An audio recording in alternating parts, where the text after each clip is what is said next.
तो इंद्रद्युम्न राजा रोज सेवा करते थे जगन्नाथ जी की। एक दिन जगन्नाथ जी प्रसन्न हो गए और प्रसन्न होकर के इंद्रद्युम्न राजा से बोले, कुछ मांगो, तुम्हें कुछ देना चाहता हूं। इतने में पत्नी आकर के भी बैठी तो जगन्नाथ जी बोले, तुम भी मांगो। वैसे तो ऐसा होता है कि दंपति एक वरदान मांगे, लेकिन तुम दोनों अलग अलग मांगो, जो मांगोगे सो दूंगा। इंद्रद्युम्न राजा ने नेत्र बंद करके क्या मांगा, ऐसा आश्चर्यजनक मांगा जगन्नाथ जी से।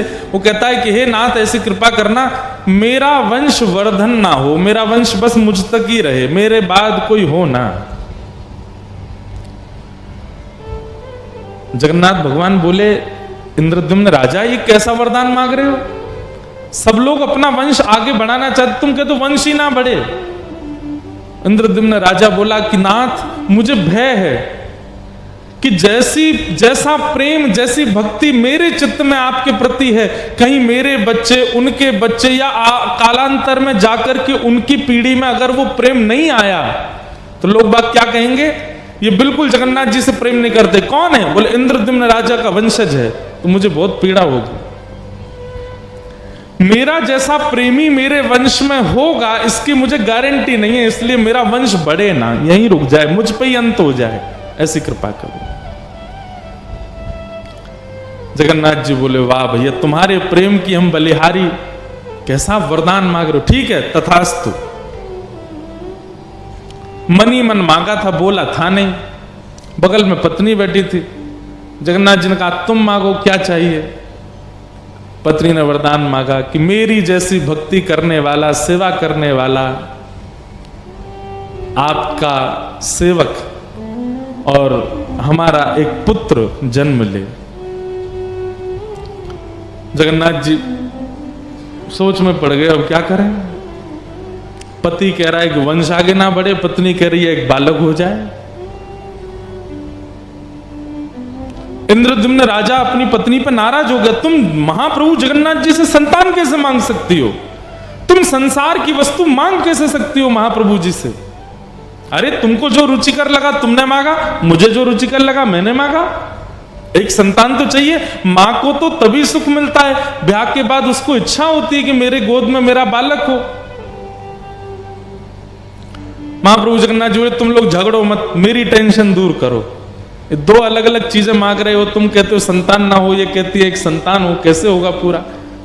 इंद्रद्युम्न राजा बोला, आपको मेरी बात माननी पड़ेगी। गुंडीचा बोली, नहीं नहीं, मेरी बात माननी पड़ेगी, भात दाल तो मैं ही बना के लाती हूं आपके लिए। महाप्रभु जी बोले, अच्छा रुक जा रुक जा रुक जा, हम तुम दोनों की इच्छा पूरी करते हैं। बोले क्या? इंद्रद्युम्न ने मांगा कि उसके संतान ना हो, नहीं होगी। और गुंडीचा आप कहती हैं कि आपको एक पुत्र हो, तो आज से लेकर के जब तक इस पृथ्वी पर सूर्य चंद्र का प्रकाश है, मैं ही आपका पुत्र हूं। और मां, आपके मन में आ रहा होगा कि मैं तो परमात्मा हूं और मैं तो जगन्नाथ बन के बैठा हूं दुनिया को दर्शन देने के लिए,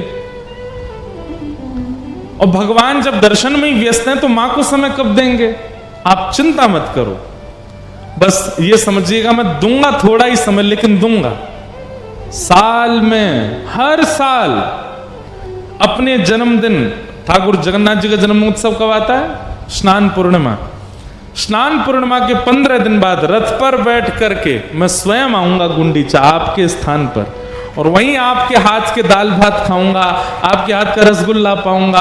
आप जैसे एक बालक की तरह प्रेम, एक बालक को मां करती वैसे मुझे प्रेम करना, और 10 दिन जितना मुझसे होगा मैं आपके पास रुकूंगा। वहां मैं परमात्मा नहीं हूं, पर ब्रह्म नहीं हूं, वहां मैं आपका लाला हूं। आप मुझे लाला की तरह प्रेम करना, और फिर जब आपका मन पूरा हो जाए, मेरे से प्रेम हो जाए, दोबारा रथ में बैठ के फिर यहां आ जाऊंगा। अपनी मैया से मिलने जाते हैं ठाकुर जी रथ में बैठ करके, और मुझे श्लोक याद नहीं, जगन्नाथ जी का, जिस मंदिर में जगन्नाथ जी विराजते हैं उसमें दर्शन करने का फल तो है ही, लेकिन गुंडीचा में जहां ठाकुर जी रथ यात्रा के बाद जाते हैं, वहां यदि दर्शन कर लिया, उस जो जगन्नाथ जी में श्री मंदिर में जहां जगन्नाथ जी विराजते हैं उसको कहते हैं ब्रह्मवेदी, और जहां ठाकुर जी गुंडीचा में विराजते हैं उसको कहते हैं जन्मवेदी। ठाकुर जी का जन्म उधर ही हुआ, श्री जगन्नाथ जी का। ठाकुर जी का उधर दर्शन करना, उसका कितना कोटि गुना फल होता है उसका वर्णन नहीं किया जा सकता। यहां ठाकुर जी को परमात्मा मान करके देखना होता है, और गुंडीचा जब ठाकुर जी आते हैं वहां ठाकुर जी को लाला मान करके देखना होता है। ऐसे महाप्रभु श्री जगन्नाथ जी।